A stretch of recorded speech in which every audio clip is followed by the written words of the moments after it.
Olá, meus amigos, olá, minhas amigas, olá, meus irmãos. Que coisa boa poder estarmos juntos mais uma vez, para podermos continuar aqui a nossa conversa sobre a história da igreja, a história do cristianismo, a nossa história, a minha história, a sua história também. Eu quero crer que você também, de alguma forma, tem deixado aí um legado para essa história tão linda que é a história da igreja. Estamos aí escrevendo, dando continuidade ao livro de Atos, não é? Porque o livro de Atos ele não tem um final ali no capítulo, né? Então, porque isso traz a ideia de que nós continuamos a história da igreja até a volta de nosso Senhor e Salvador Jesus Cristo.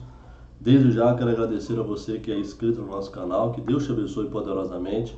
Você que ainda não é, se inscreva no nosso canal, ative aí o sininho de comunicação, para que você possa estar de notificação, para que você possa aí estar recebendo as nossas notificações toda vez que nós postarmos um vídeo novo. Você possa de primeira mão estar recebendo aí, em nome do Senhor Jesus Cristo. Você que é inscrito, Deus te abençoe poderosamente. E você que não é, Deus te abençoe também em nome de Jesus. Mas nos ajude aí, compartilhe esse vídeo com demais pessoas, né? Se inscreva no nosso canal, compartilhe, comente, deixe o seu comentário aí. Em nome do Senhor Jesus Cristo, que Deus possa te abençoar de uma maneira tremenda e especial. É o desejo do meu coração, em nome do Senhor Jesus. Como tenho feito em quase todos os vídeos, eu gostaria de fazer mais uma indicação. Gostaria de indicar para os irmãos, para você que é professor de escola dominical, você que é superintendente, você que lida aí com essa área da educação cristã, né, em especial na escola bíblica dominical, nesse departamento tão importante, que cumpre dois propósitos de Jesus, né, do ID de Jesus, que é ensinar e evangelizar. E a escola dominical, ela conjuga esses dois verbos: ensina enquanto evangeliza. Enquanto evangeliza, ela está ensinando, preparando homens e mulheres para a obra de Deus, em nome de Jesus. Eu tenho aqui, ó, o manual da escola bíblica dominical. Olha que coisa bacana, né? O meu já é um pouco mais antigo, né? Mas nós temos aí novas edições aí pela CPAD. Você pode adquirir o manual da escola bíblica dominical, escrito aí pelo saudoso, né, ministro do Evangelho, né, pastor aí Antônio Gilberto, né? Coisa linda, maravilhosa, né? Um homem de Deus. Tem o outro aqui também, muito interessante, também escrito por ele, né? Aí Antônio Gilberto, né?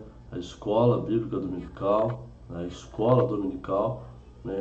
A história da mais importante instituição de estudo bíblico, né? E a sua importância para o povo de Deus, né? Vai falar aí como nasceu a escola dominical, né? Quais os seus objetivos, como a igreja deve organizá-la, né? E são questões e perguntas aí que são colocadas e respondidas pelo pastor Antônio Gilberto, né?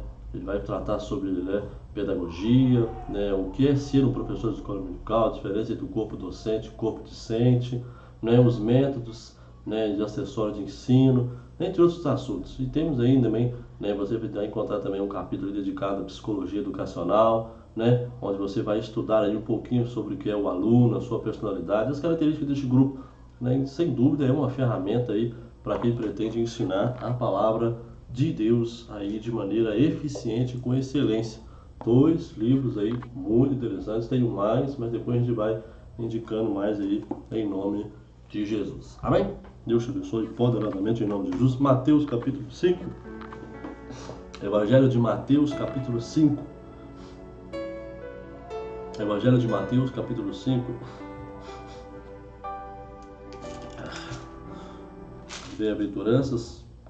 Eu quero pegar em especial quase no finalzinho, versículo 10, 11 e 12. Amém? Bem-aventurados os que sofrem perseguição por causa da justiça. É o motivo, porque deles é o reino dos céus. Bem-aventurados sois vós, quando vos injuriarem, perseguindo, mentindo, disserem todo mal contra vós por minha causa, que é Jesus que está falando. Não é por causa própria, é por causa de Jesus. Resultai, alegrai-vos, porque é grande o vosso galardão nos céus. Porque assim perseguiram os profetas que foram antes de vós. Mateus capítulo 5, a partir dos versículos 10, 11 e 12. Nós estamos agora no período já entrando agora no período, no segundo século, né? No século II, a gente vai ouvir alguma história de alguns homens, né? Inácio, Policarpo, né? Felícia, não sei, Felicidade, não sei se alguém conhece a história dela, mas eu gostaria de trazer esse contexto agora, né? Desse período de perseguição, né? Com Marco Aurélio, né? Trajano, né? Plínio, essas coisas a gente vai trazer sobre esses imperadores, a perseguição agora, né? No mundo estatal, no Império Romano. Eu quero deixar uma frase aqui de Inácio de Antioquia, muito interessante. Peço que você preste bastante atenção. Ele diz uma coisa muito interessante. Ele diz o seguinte: estou começando a ser discípulo.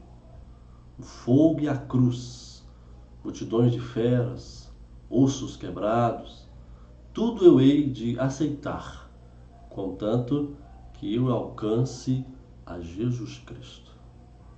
Forte, não é? Foi dito por Inácio de Antioquia. Como é forte, não é? Como é forte isso. Eu não sei, meu amigo, você deve ter percebido nesses vídeos que temos colocado que durante todo o século I, né, ao mesmo tempo em que há ali, né, a profusão de notícias de mártires, são escassos, né, os detalhes, né, acerca de seu martírio, a maneira como foram mortos, especialmente acerca das atitudes das autoridades civis com relação ao cristianismo. Com o decorrer dos anos, né, tais notícias vão se fazendo cada vez mais frequentes. E já no século II, né, algumas coisas são oferecidas para nós, né? Essas notícias elas aparecem sobretudo sob a forma dos chamados atos ou atas, né, dos mártires, né, que consiste ali em descrições mais ou menos detalhadas das condições sobre as quais se produziam os martírios, as prisões, os encarceramentos, né, como era dado o julgamento do mártir ou mártires em questões, né, e por fim, né, a sua morte, a execução dessa sentença, né. Em alguns casos, tais atos incluem tantos detalhes fidedignos acerca do processo legal que parece ter sido copiado, né, em parte, ao menos, né, das atas oficiais dos tribunais, né. Há outros que o escritor dos atos alega que esteve presente no julgamento e também junto ao suplício. E muitos outros, entretanto, né, há forte indício de que os supostos, né, atos foram escritos muito depois e que tais notícias não são, portanto, completamente dignas de crédito. Em todo caso, meus irmãos, né, os atos mais antigos constituem um dos mais preciosos, né, e inspiradores documentos da Igreja Cristã, né? E no segundo ponto, em segundo lugar, né, outras notícias chegam por meio de outros documentos escritos por cristãos que de algum modo, né, se relacionam com o martírio e a perseguição, né? O exemplo mais valioso dessa classe de documentos é a coleção de 7 cartas escritas por Inácio de Antioquia, esse mesmo que nós acabamos de trazer essa citação dele, a caminho do martírio, né? Aqui nós vamos aí mais adiante falar sobre ele, né? Por fim, o século II começa a oferecer, né, alguns traços da atitude dos pagãos diante dos cristãos, especialmente da atitude dos governantes, né? Nesse sentido, interessantíssima, né, a correspondência entre Plínio, né, o jovem, e o imperador Trajano, né? Plínio, né, Plínio II, né, conhecido aqui como o jovem, ele foi ali nomeado para ser governador da região da Bitínia, né, isto é, a costa norte, né, do que hoje é a Turquia, em 111 depois de Cristo. Tudo que sabemos de Plínio por outras fontes parece indicar que era um homem justo, fiel cumpridor das leis e respeitador das tradições e autoridades romanas, né? Em Bitínia, entretanto, surgiu, né, diante dele um problema que o mantinha perplexo. Alguém fez chegar a ele uma acusação anônima que continha uma longa lista de cristãos. Plínio nunca tinha assistido a um julgamento contra cristãos, ele precisava de experiência no assunto. Ao mesmo tempo, né, o recém-nomeado governador sabia que havia leis imperiais contra os cristãos, por isso começou a fazer suas pesquisas. Ao que parece, né, o número dos cristãos em Bitínia era notável, pois em sua carta que ele escreve ao imperador Trajano, Plínio diz que os templos pagãos estavam praticamente abandonados e que não se encontravam compradores para a carne sacrificada aos ídolos, né? Além disso, Plínio diz ao imperador que o contágio dessa superstição penetrou não só nas cidades, mas também nos povoados e também nos campos, para você ver a abrangência do evangelho. Onde que o evangelho está chegando, a influência do evangelho e as consequências da chegada do evangelho. Por isso é importante nós pregarmos o verdadeiro, genuíno evangelho, né? Em todo caso, Plínio trouxe os acusados diante de si. Começou assim um processo, né, mediante o qual o governador foi se inteirando pouco a pouco das crenças, das práticas dos cristãos, né? Houve muitos que negavam ser cristãos, outros diziam que, embora houvesse sido anteriormente, já não eram mais, né? Infelizmente tem isso, né? Pelo medo, né? Sabia qual era a consequência de ser cristão naquela época. Plínio simplesmente requeriu que maldissesse a Cristo, que eles invocassem aos deuses, que adorassem o imperador oferecendo ali vinho e incenso, né, ali diante da sua estátua, e boa. E quem seguia as suas instruções era posto em liberdade, pois, de acordo com o que Plínio diz a Trajano, né, é impossível obrigar os cristãos verdadeiros a fazer essas coisas. Eles já faziam a seleção, que esses não eram verdadeiros cristãos. Mas os cristãos que persistiam em sua fé apresentavam a Plínio um problema muito mais difícil, né? Mesmo antes de receber a acusação anônima, Plínio foi obrigado a presidir o julgamento de outros cristãos que foram delatados, né? Em tais casos, havia-lhes oferecido 3 oportunidades de renunciar à sua fé, né, ao mesmo tempo em que os ameaçava. Aos que persistiam, o governador condenara à morte, não pelo crime de serem cristãos, mas por sua obstinação e desobediência ante a um representante do imperador. Agora, com a ampla lista de pessoas acusadas de serem cristãs, Plínio se viu forçado a investigar o assunto com um pouco mais de atenção. Em que consistia, né, na verdade, o crime dos cristãos, né? A fim de encontrar resposta a essa pergunta, Plínio ele interrogou os acusados, tanto os que persistiam em sua fé como os que muitas vezes, sua maioria, negavam ela, né? Tanto uns como os outros contaram ao governador o mesmo testemunho, né, que o seu crime consistia em se reunir para cantar hinos em forma de oração, né, a Cristo como Deus, né, para fazer voto de não cometer roubos, adultérios, outros pecados, e para uma refeição, né, que não se fazia coisa alguma contrária à lei e também aos bons costumes da época, né? Já que algum tempo antes, né, seguindo as ordens do imperador, né, Plínio proibira as reuniões secretas. Os cristãos já não se reuniam como antes, né? Perplexo ali diante de tais informações, Plínio mandou torturar 2 escravas que eram ministras da igreja. Mas ambas, as mulheres, confirmaram o que os demais cristãos haviam dito, né? Tudo isso representava ao governador um problema difícil de justiça e também de jurisprudência, né?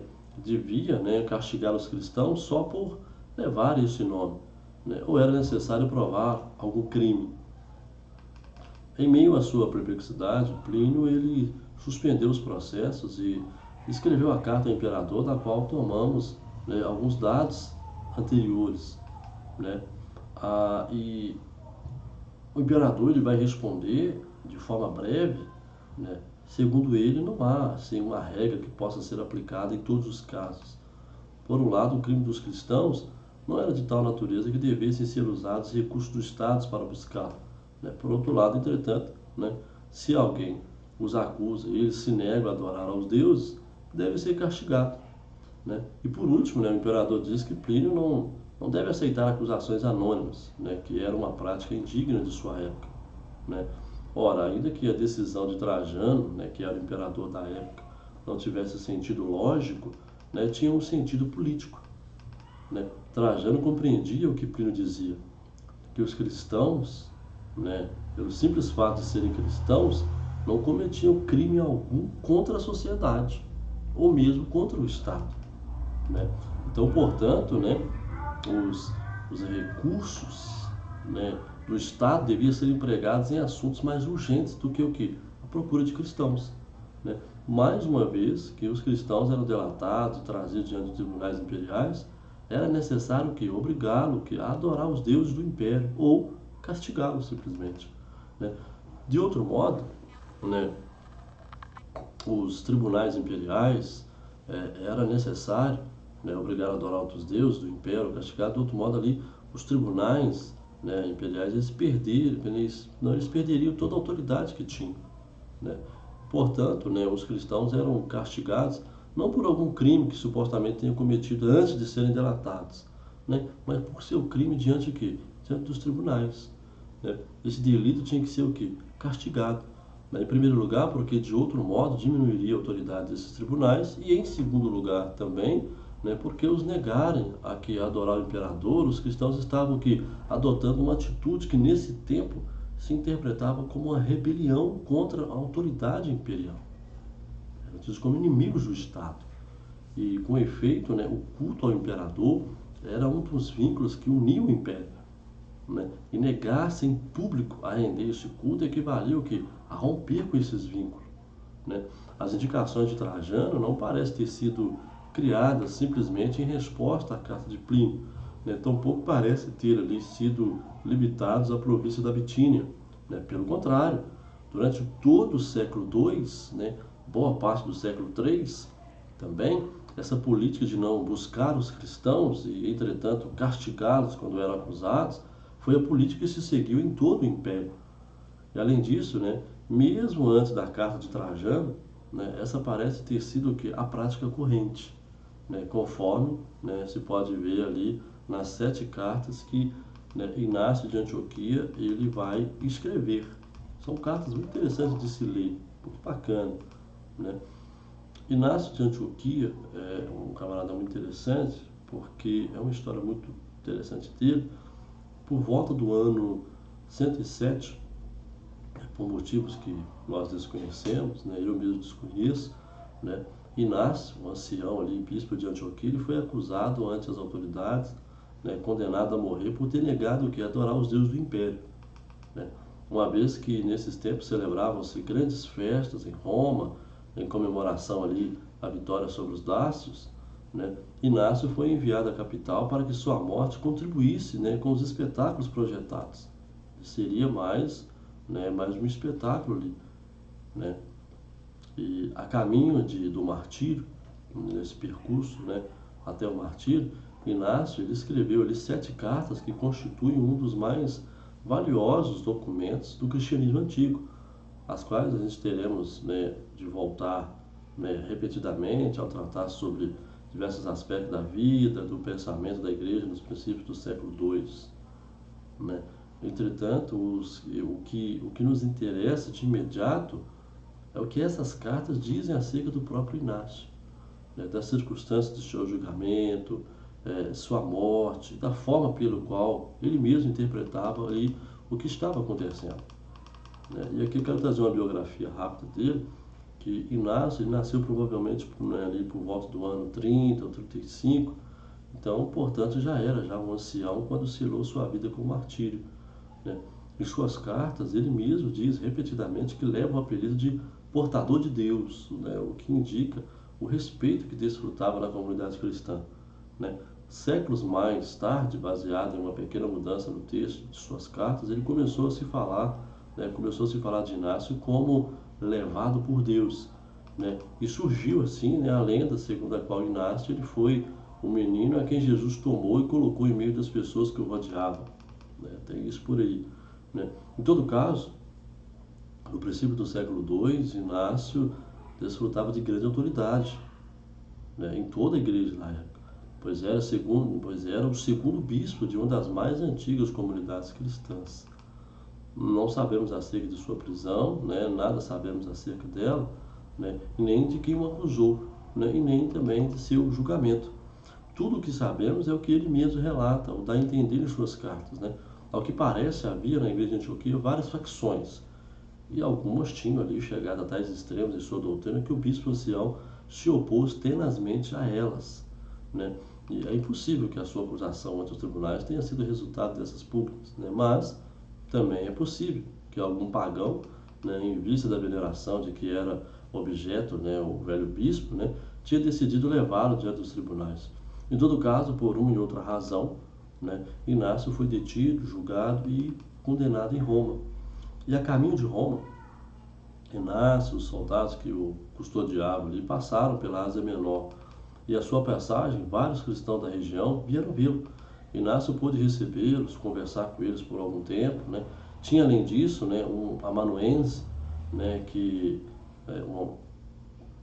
um amanuense também da região, cristão, que escreveria as cartas que ele ditava, né? E tudo isso, né, se compreende se tomarmos ali em conta que nessa época não existia uma perseguição geral contra os cristãos em todo o império, mas que só se condenava quem fosse acusado por alguém, né? Portanto, todas essas pessoas procedentes de diversas igrejas podiam visitar, né, impunemente a quem fora condenado a morrer pelos mesmos delitos que eles ali praticavam. As 7 cartas de Inácio são, em sua maior parte, o resultado dessas visitas, né? Da cidade de Magnésia vieram, né, o bispo Damas, 2 presbíteros e um diácono, né? De Tralles veio ali o bispo Políbio, né? Éfeso enviaram ali uma delegação numerosa, encabeçada pelo bispo Onésimo, né? Que bem pode ter sido Onésimo da Epístola a Filemon, não sabemos, né? A cada uma dessas igrejas, Inácio escreveu uma carta a partir de Esmirna, né? Mais tarde, de Troade, ele escreveu outras 3 cartas, né? Uma à igreja de Esmirna, né? Outra ao seu bispo Policarpo, né? Outra, né, a igreja de Filadélfia, né? Mas para o tema que estamos discutindo aqui no nosso vídeo de hoje, a perseguição no século II, né, a carta que mais nos interessa é a que Inácio escreveu de Esmirna, a igreja de Roma, né? De algum modo, Inácio recebeu a notícia de que alguns cristãos de Roma planejavam ali fazer preparativos para livrá-lo da morte.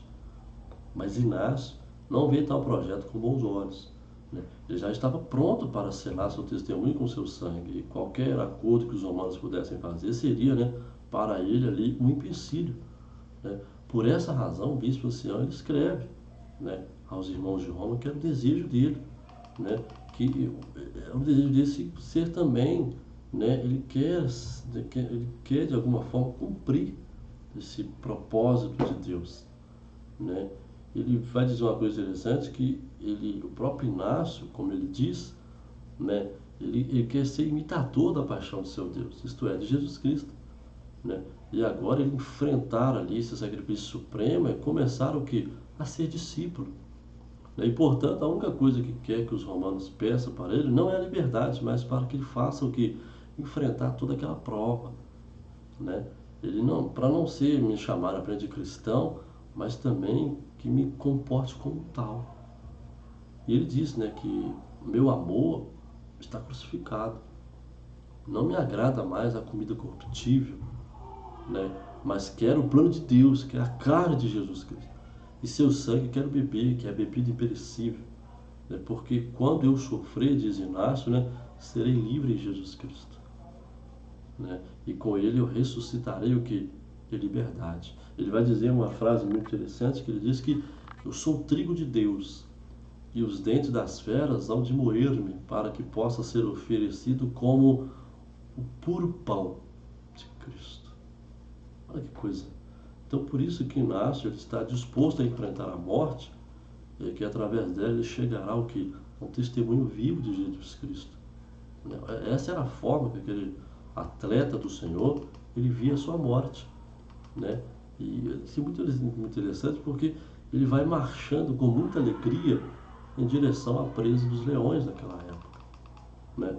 E nós sabemos com certeza o que os irmãos de Filipos responderam, né? Porque o bispo Policarpo, né, pouco tempo depois, o bispo Policarpo de Esmirna, ele escreveu aos filipenses pedindo notícia acerca do destino de Inácio. E não sabemos qual foi a resposta que Filipos deu, ainda que tudo parece indicar que Inácio morreu como esperava, pouco tempo depois, quando ele chega em Roma. Então ele se achava um trigo limpo do pão puro de Cristo. Um outro personagem muito interessante nesse período é Policarpo, o velho Policarpo, que foi aí discípulo do apóstolo João. Se é bem pouco, né, ou quase nada a gente sabe acerca do testemunho final de Inácio, temos já sobre Policarpo, você tem, né, amplos detalhes acerca de seu amigo Policarpo, né, quando chegou a sua hora, né, quase meio séculos mais adiante. Policarpo, quando chegou, né, corria o ano de 155, ainda estava vigente, né, a mesma política de Trajano, indicaram ali o seu governador Plínio. Os cristãos não eram procurados, mas se alguém os deletava, se negava então a seguir os deuses, era necessário que castigá-lo. Policarpo ainda era bispo de Esmirna quando um grupo de cristãos, né, foi acusado e condenado pelos tribunais, né. Segundo o relato de alguém que diz ter sido testemunha dos acontecimentos, né, aplicaram-lhe os mais dolorosos castigos, e nenhum deles, né, se queixou de sua sorte, pois, né, ele, como ele dizia, ele descansando na graça de Cristo, ele tinha em pouca conta as dores do mundo, né. Então você vê que coisa interessante. Esse homem é uma coisa muito interessante. E o texto que chegou ele é uma coisa muito interessante, que quando levaram, né, o bispo diante ali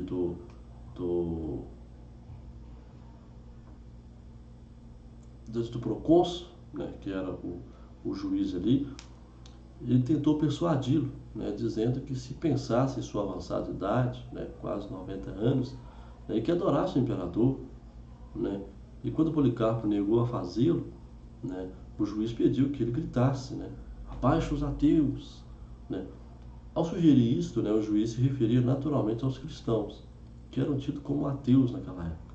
Mas Policarpo, apontando ali em direção à multidão de pagãos, ele disse: sim, abaixo os ateus.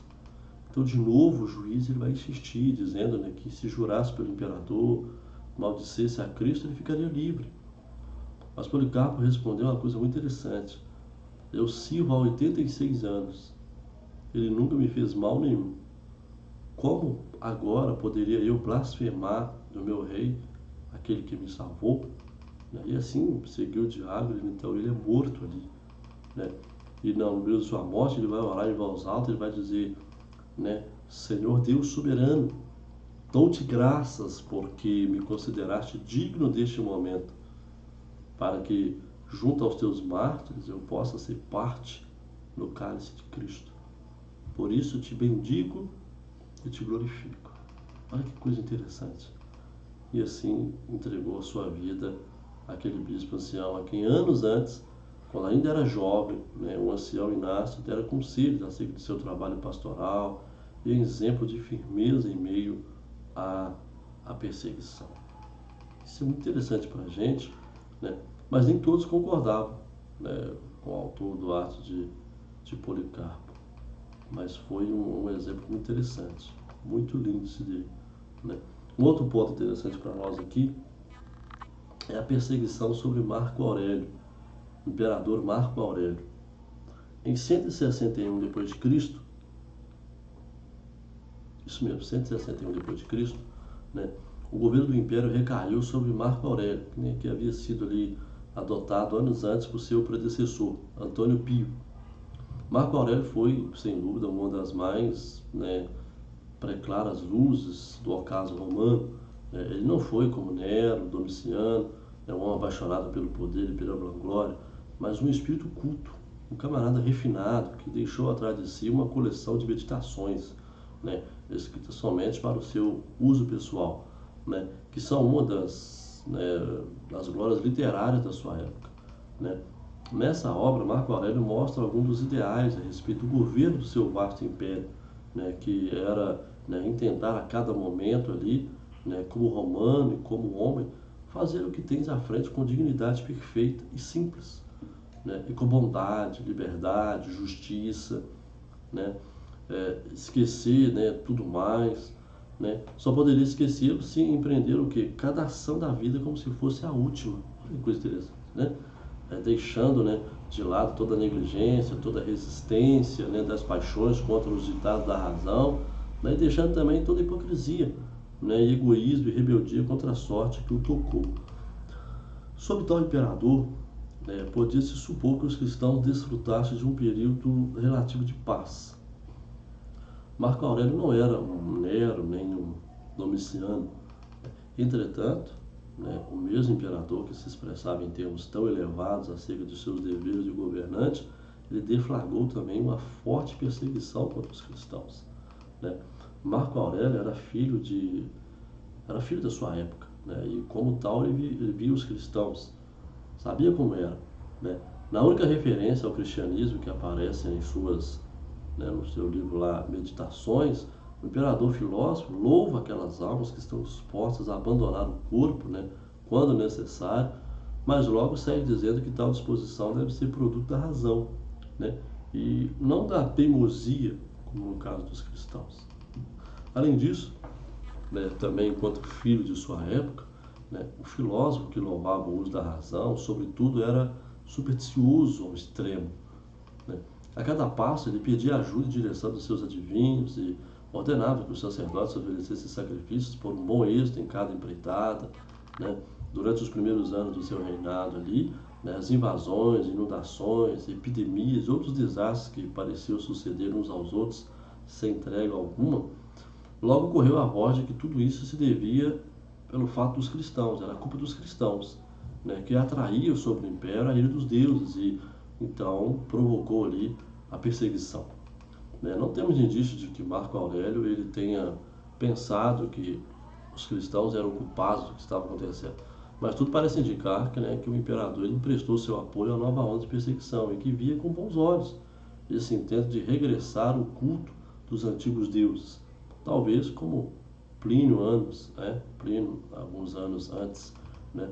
Marco Aurélio, né, Marco Aurélio pensasse que era necessário castigar os cristãos, se não por seus crimes, né, pelo menos por sua obstinação, né? Em todo caso, temos informações bastante detalhadas, né, de vários martírios que ocorreram ali sob o governo de Marco Aurélio, né? Um desses martírios foi a da viúva Felicidade e seus 7 filhos, né? Nessa época era costume na igreja que viúvas, né, caso assim desejassem, se consagrassem inteiramente ao trabalho da igreja, né, que por sua vez sustentava, né, isso, né, muitos anos. Que hoje em dia isso não acontece mais, né, infelizmente, né? É raro, muito raro, né? E assim também porque, né, caso tal viúva se casasse com um pagão, podia perder muito de sua liberdade e atuar no serviço do Senhor, né? A obra de Felicidade era tal que os sacerdotes pagãos decidiram impedi-la, né? E com esse propósito acusaram que estava perdendo, que acusaram ela, né? Acusaram com propósito perante a autoridade, juntamente com seus 7 filhos. Quando o prefeito da cidade tratou de convencê-lo, né, primeiro com promessas e logo com ameaças, né, Felicidade respondeu que estava perdendo tempo, né, pois viva, ela dizia a ela, né, eu te vencerei, né, mas se me matas em minha própria morte, vencer-te-ei ainda mais. Para você ver. Então o prefeito, então, ele tratou de convencer os filhos de Felicidade, mas ela lhes trouxe, né, exortou a que eles permanecessem firmes. Disse para eles, permaneçam firmes, né? Nem um só deles vacilou ante as promessas e ameaças do prefeito. Interessante, né? Mas essa mulher exerceu essa influência cristã sobre os seus filhos, né? E por fim, né, ali as atados, interrogatórios, foram enviados o quê? A Marco Aurélio, que o quê? Que ordenou que diversos juízes pronunciassem a sentença, a fim de que um desses obstinados cristãos sofresse distintos suplícios, um diferente do outro. Outro dos mártires dessa época foi Justino, né, um dos mais distintos pensadores cristãos, a quem nos referiremos novamente aí nos nossos próximos vídeos. Mais adiante a gente vai falar um pouco sobre ele, né? Justino ele tinha uma escola em Roma, onde ele ensinava ali o que chamava a verdadeira filosofia, né? Isto é, o cristianismo. O filósofo cínico, né, Crescente, ele desafiou a um debate do qual o cristianismo saiu, né, sobre todos os julgamentos, vencedor, né, e ao que parece, né, Crescente tomou vingança, né, vindo aí a acusar o seu adversário perante os tribunais, né. Em todo caso, no ano 163, né, Justino e 6 de seus discípulos foram levados diante do prefeito Júlio Rústico, né, que havia sido ali um dos mestres de filosofia do imperador. Nesse caso, como em tantos outros, o juiz tratou de convencer os cristãos acerca da tolice de sua fé, né? Mas Justino lhe respondeu que, depois de ter estudado toda a classe de doutrinas, ele chegou à conclusão de que a cristã era verdadeira, né? E que, portanto, não estava disposto a abandoná-la mais, né? Quando, como era costume, né, o juiz os ameaçou de morte, eles responderam que o seu mais ardente desejo era sofrer por amor a Jesus Cristo, né? E que, matando-os, né, o juiz lhe faria ali um grande favor. Olha para você ver, né? E diante de tal resposta, o prefeito ordenou, né, que fossem levados ao lugar de suplício, né, onde primeiro os açoitaram e logo em seguida eles foram decapitados. Por último, né, como exemplo da sorte dos cristãos, sob ali o regime de Marco Aurélio, gostaria de mencionar aqui a carta que as igrejas de Leão e Viena, na Gália, enviaram seus irmãos ali da Frígia, né, e Ásia Menor no ano 777 d.C., né? No princípio, né, a perseguição nessas duas cidades parece ter sido limitada a proibições que o impediam de apresentar-se em lugares públicos, né? Depois, a plebe, né, começou a segui-los pelas ruas, né, insultando-os, golpeando-os, apedrejando-os, né? Por fim, né, vários deles foram presos, né, levados diante do governador para serem julgados. Nesse momento, né, uma pessoa no meio da multidão se ofereceu para defender os acusados, né? Vécio Epigato, né? Quando o governador lhe perguntou se era cristão, ele respondeu afirmativamente, sem permitir dizer uma só palavra. Sem permitir dizer uma só palavra, o governador ordenou que o colocasse no grupo dos acusados, porque ele afirmou que ele era cristão. A perseguição caíra sobre essas duas cidades inesperadamente, como um relâmpago, né? Nem todos estavam prontos para enfrentar o martírio. Segundo a carta que nós estou fazendo citação aqui, né, cerca de 10 foram débeis e saíram do ventre da igreja como abortos, né, os da igreja. Os demais, entretanto, mostraram-se firmes, né, ao mesmo tempo em que tanto o governador como o povo se indignavam cada vez mais contra eles, né? De boca em boca corriam rumores acerca das horríveis práticas dos cristãos, né?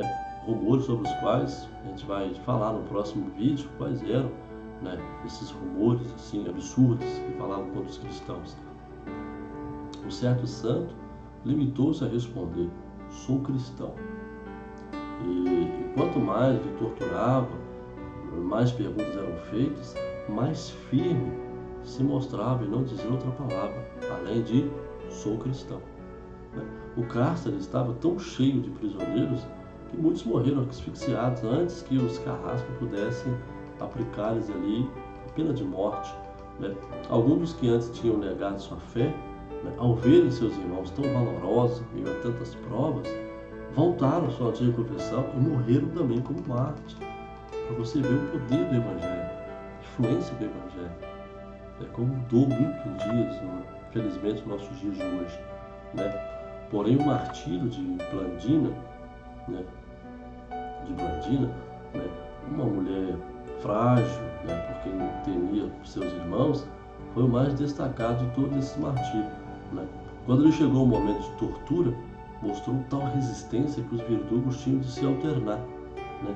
Quando vários dos mártires foram levados ao circo, né, Blandina foi pendurada no madeiro no meio deles, e dali ela os encorajava, né? Como as feras não a atacaram, né, os guardas a levaram de novo ao cárcere.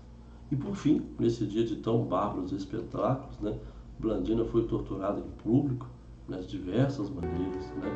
Primeiro ela foi açoitada, fizeram ela ser mordida por feras, fizeram ela se assentar em uma seta de ferro quente, né, e ainda encerraram ali uma rede e fizeram com que o touro bravo a chifrasse, né? E como em meio a tais tormentos, Blandina seguia firme na sua fé, sem desanimar, sem blasfemar. E finalmente as autoridades ordenassem que ela fosse ali degolada. E esses, né, não são senão alguns poucos, né, exemplo de muitos martírios que ocorreram na época de Marco Aurélio, né? Há outros que não são conhecidos, né? E que poderíamos ter narrado aqui, mas por causa do tamanho do nosso vídeo, não quero ser extenso, né? Mas, sobretudo, houve muitos outros quais a história, né, não deixou rastro, mas que indubitavelmente se encontram indelevelmente escritos no livro da vida. São homens que realmente a terra era indigna de ter eles. Homens fantásticos, né? Homens fantásticos, né? E aí, até o fim do século II, que é um outro ponto interessante para nós terminarmos aqui, né? Marco Aurélio, ele morreu no ano 180. Aí quem vai suceder ele é Cômodo, né? Que havia, né, governado juntamente com Marco Aurélio a partir de 72. Né? Ao que parece, né, a tempestade amainou sobre o novo imperador, ainda que continuasse os martírios esporádicos, né? Com a morte de Cômodo, né, seguiu ali um período de guerra civil e os cristãos desfrutaram de uma relativa paz, né? E por fim, em 193, Sétimo Severo, né, o imperador Sétimo Severo, se apoderou do poder, né? No princípio do seu governo, ele continuou a relativa paz da igreja, continuou ali, né? Mas depois o novo imperador uniu-se, né, a grande lista de governantes que perseguiram o cristianismo, perseguiram a igreja, né? Entretanto, ainda que tais acontecimentos tenham assim ocorrido no século III, a gente vai reservar aí para um vídeo posterior, né, para a gente comentar um pouco sobre isso também, né?